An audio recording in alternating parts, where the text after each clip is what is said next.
നിന്നെ ഒഴിവാക്കി നിന്റെ പെങ്ങളെ എങ്ങനെ കെട്ടിക്കാൻ പറ്റുമെന്ന് ആലോചിച്ച് നിന്റെ അച്ഛനും അളിയന്മാരും കൂടി തലമുണ്ടാക്കുമ്പോഴാ ദൈവം ഇങ്ങനൊരു അവസരം എന്നെ മുന്നിൽ എത്തിച്ചെന്നത്. ആദ്യം നിന്നെ സപ്പോർട്ട് ചെയ്യുന്ന CI വിജയനെയും ഗ്രൂപ്പിനെയും ഒരു അന്വേഷണത്തിന്റെ ചുമതല കൊടുത്ത് ഞാൻ സേലത്തേക്ക് അയച്ചു. ഇനി ഇവിടെ വെച്ച് നിനക്കിട്ട് തന്നാലും കൊന്നാലും ചോദിക്കാൻ ആരുമില്ല. പക്ഷെ എന്ത് ചെയ്യാൻ പറ്റും? നീ എന്റെ അളിയനാകാൻ പോലെ. ഒരേ ഒരു അളിയൻ. ഒരു പ്രതിയെ പിടിച്ചാൽ 24 മണിക്കൂറിനകം കോടതിയിൽ ഹാജരാക്കണമെന്ന നിയമം. പക്ഷെ നിന്റെ കാര്യത്തിൽ ഞാൻ പറയുന്ന റൂൾസ്. എന്തായാലും എന്റെ കല്യാണം കഴിയുന്നവരെ അളിയനെ ഈ മുക്കയും ക്യാമ്പിൽ തന്നെ കിടന്നു എന്റെ ഈ കല്യാണക്കുറിയും വായിച്ചോണ്ട്. എന്നാ പിന്നെ കല്യാണത്തിന് ശേഷം തറവാട്ടി നമുക്ക് കാണാം. വരട്ടടാ അളിയ.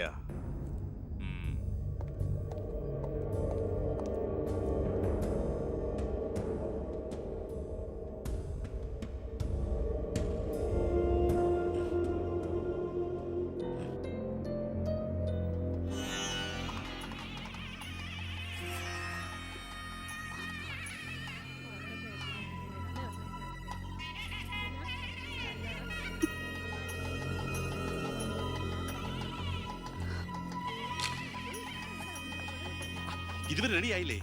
വരണം കൂട്ടിൽ ഇപ്പൊ ഇങ്ങെത്തും. ഉണ്ണിയെ കുറിച്ച് വല്ല വിവരവും കിട്ടിയോ? ഫോണിൽ കിട്ടിയപ്പോ ഞാൻ വിവരം പറഞ്ഞതാ. അവനിതോ തിരക്കിലാണ്, വരാൻ പറ്റില്ല എന്ന് പറഞ്ഞു. അത് ശരി. സ്വന്തം പെങ്ങളുടെ കല്യാണത്തിനെന്ന് അവന്റെ ഒരു തിരക്ക്. അവനിങ്ങ് വരട്ടെ. പബ്ലിക് വല്ല അടിച്ചു കയറുന്ന ഓഡിറ്റോറിയം ഫുൾ. അതൊക്കെ ഞാൻ നോക്കിക്കോളാം. വേറെ കുഴപ്പമൊന്നുമില്ല. മകളെ എല്ലാം റെഡിയാ? കുഴപ്പമൊന്നുമില്ല അല്ലേ? അച്ഛൻ ടെൻഷൻ അടിക്കാതെ. 2-3 VIP സീറ്റുകൾ ഒഴിച്ചിടണം. കേന്ദ്രമന്ത്രി വിശാൽ ശർമ്മ എയർപോർട്ടിൽ എത്തിക്കാനായിട്ടും. ഓക്കെ.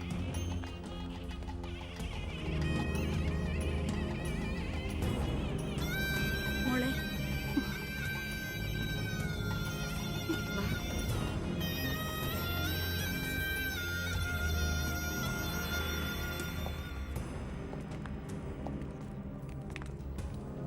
7 ദിവസം മുഖ്യം ക്യാമ്പിൽ കടത്തിയിട്ട് ജഡ്ജ്മെന്റ് പറഞ്ഞു കേട്ടില്ലേ?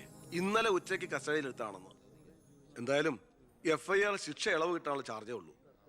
നിന്നെ ഒഴിവാക്കി നിന്റെ പെങ്ങളുടെ കല്യാണം നടത്താനുള്ള തന്ത്രമായിരുന്നു അതിന് പിന്നിൽ. അത് വെറും കല്യാണമായിരുന്നില്ല. കേന്ദ്രം ഭരിക്കുന്നവരടക്കം കേരളത്തിലെ സകല മന്ത്രിമാരുണ്ടായിരുന്നു. ആരുണ്ടായാലും എന്താ, ഒരേ ഒരു മകനെ ജയിലിൽ അടച്ചിട്ടല്ലേ?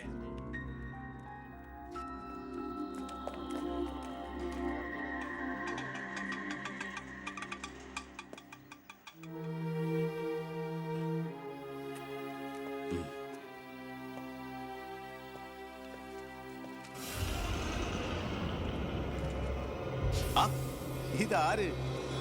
അളിയോ?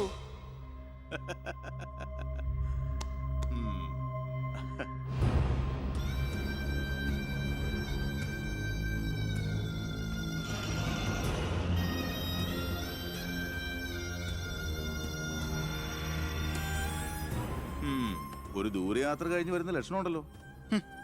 അളിയൻ ഇത്ര ദിവസം എവിടെയായിരുന്നു? നീ ഇങ്ങനെ നോക്കി നിൽക്കുന്ന അളിയനെ പോയി ചൂട് ചായ എടുത്തോണ്ട് വാ. ചെല്ല്.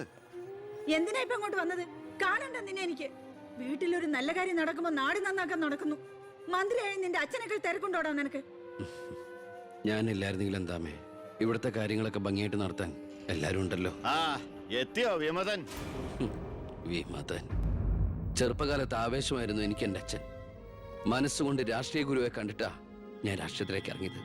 പക്ഷേ അടുത്തറിഞ്ഞപ്പോ തെറ്റുകളിൽ നിന്നും തെറ്റുകളിലേക്കാണല്ലോ അച്ഛൻ പോയിക്കൊണ്ടിരിക്കുന്നത്. എന്റെ കൂടെപ്പുറപ്പിനെ മനസ്സിലാക്കിയില്ലല്ലോ. വളരെ വിഷമമുണ്ട്, സഹതാപമുണ്ട്.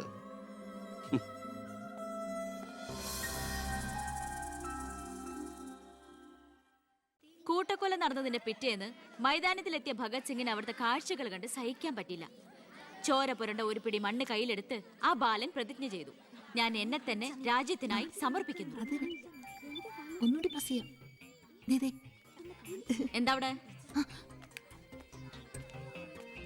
നോക്കട്ടെ? എവിടുന്നത് ചോദിച്ചാടില്ലേ? അന്ന് കണക്ക് സാറിനെ വെട്ടിക്കൊല്ലാൻ വന്നില്ലേ, അയാളുടെ കയ്യിൽ നിന്ന് തെറിച്ചു പോയതാ. സർ, ഇതാണ് ആ ഫോൺ. പ്രസാദ് കൊല്ലപ്പെട്ട സമയത്ത് പ്രതിയിൽ നിന്ന് നഷ്ടപ്പെട്ടതാണത്. സർ, പ്രസാദ് കൊല ചെയ്യപ്പെടുന്നതിന് മുമ്പ് ഈ ഫോണിൽ നിന്നുള്ള ലാസ്റ്റ് ഔട്ട് ഗോയിങ് കോള് മന്ത്രി ബാലഗംഗാധരന്റെ ഫോണിലേക്കായിരുന്നു. റിമാൻഡിൽ കഴിയുന്ന പ്രതിയെ വീണ്ടും ചോദ്യം ചെയ്തപ്പോ മന്ത്രിയുടെ പങ്കിനെ കുറിച്ച് വ്യക്തമായ സൂചന ലഭിച്ചിട്ടുണ്ട് സർ.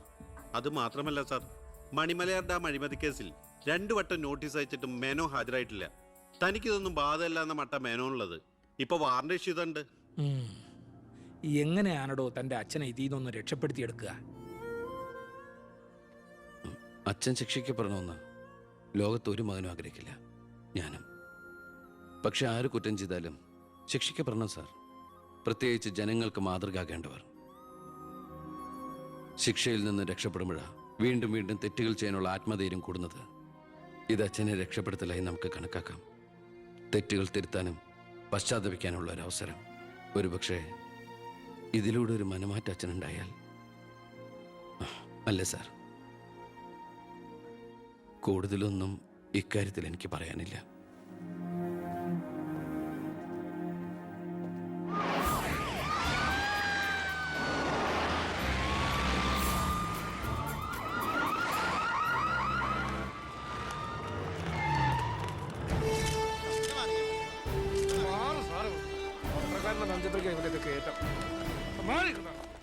നിങ്ങളോട് വെയിറ്റ് ചെയ്യൂ സർ. അച്ഛാ, ഹർഷം വരുന്നു. അച്ഛാ, ആ മുഖ്യമന്ത്രിയുടെ ഓർഡർ കൈ കിട്ടി അല്ലേ? അച്ഛനെ അറസ്റ്റ് ചെയ്യാൻ മരുമകന് ഡ്യൂട്ടി. അവറാച്ചൻ കളിക്കട്ടോ, കളി അവിടെ വരെ പോകുന്ന കാണാം നമുക്ക്. അച്ഛനെ കോടതിയിലേക്ക് കൊണ്ടുപോയാൽ മതി. ജാമ്യത്തിനുള്ള ഏർപ്പാടൊക്കെ ഞാൻ ചെയ്തിട്ടുണ്ട്. വക്കീലുമായി ജോസ്പേട്ടൻ കോടതി വെയിറ്റ് ചെയ്യാ. നീ എങ്ങനെ എന്നെ കൊണ്ടുപോകുന്ന? കാറിൽ ഫോളോ ചെയ്താൽ മതി. കാറിലോ? എന്റെ പട്ടി വരും. പോലീസ് ജീപ്പിന്റെ പിന്നിലിട്ട് തന്നെ എന്നെ കൊണ്ടുപോകണം. അതിനു മുമ്പ് ഈ മുറ്റത്തിട്ട് എന്നെ തല്ലി ചതയ്ക്കണം, മുടുമുണ്ട് വലിച്ചു പറിക്കണം. ആ പിന്നെ പത്രക്കാരോ ചാനലുകാരോ ചോദിച്ചു കഴിഞ്ഞാൽ മുഖ്യന്റെ സ്പെഷ്യൽ ഓർഡർ ആണെന്നൊക്കെ പറഞ്ഞേക്കണം. ഇതൊന്നും നീ ചെയ്യണ്ട, പോലീസുകാരെ കൊണ്ട് ചെയ്യിച്ചാൽ മതി. അയ്യോ, ഓ, ഇത് മുഖ്യമന്ത്രിയെ താഴെ ഇറക്കാനുള്ള കുശാഗ്രമതി ഇല്ലേ? എന്റെ പൊന്നെ, ഞാൻ എന്തുവായി കേൾക്കുന്നേ? ഗുരു എന്നെ ഒന്ന് അനുഗ്രഹിച്ചാട്ടെ. ആ അനുഗ്രഹമൊക്കെ അവനോട് വാങ്ങിച്ചാൽ മതി. അയ്യോ, മേനോൻ സാറിന്റെ ബുദ്ധി. കാര്യങ്ങളൊക്കെ നമ്മുടെ പോലീസുകാരോടൊന്ന് പറഞ്ഞേക്കാം. ജയ്,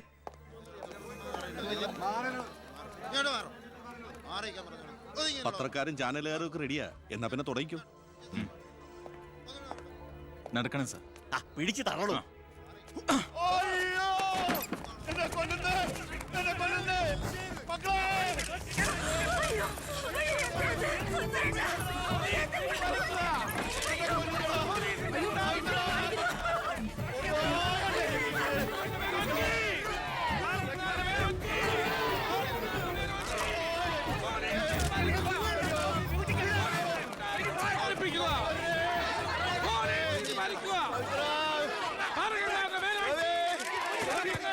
എന്ത് പോക്കറ്റമാണോ കാണിക്കുന്നത്? ഒരു മിനിസ്റ്ററല്ലേ അദ്ദേഹം? വീട്ടിൽ കയറി അനാവശ്യം കാണിക്കാതെ ബഹളം ഉണ്ടാക്കരുത്. ഇത് chief minister order. Chief minister order.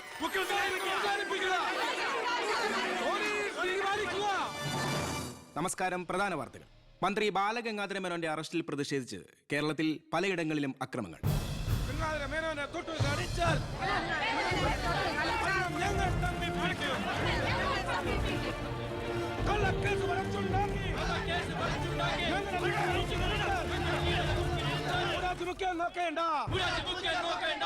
ഇപ്പോൾ കിട്ടിയത് അറസ്റ്റിലായിരുന്ന വിദ്യാഭ്യാസ മന്ത്രി ശ്രീ ബാലഗംഗാധര മേനോന് കോടതി ജാമ്യം അനുവദിച്ചു.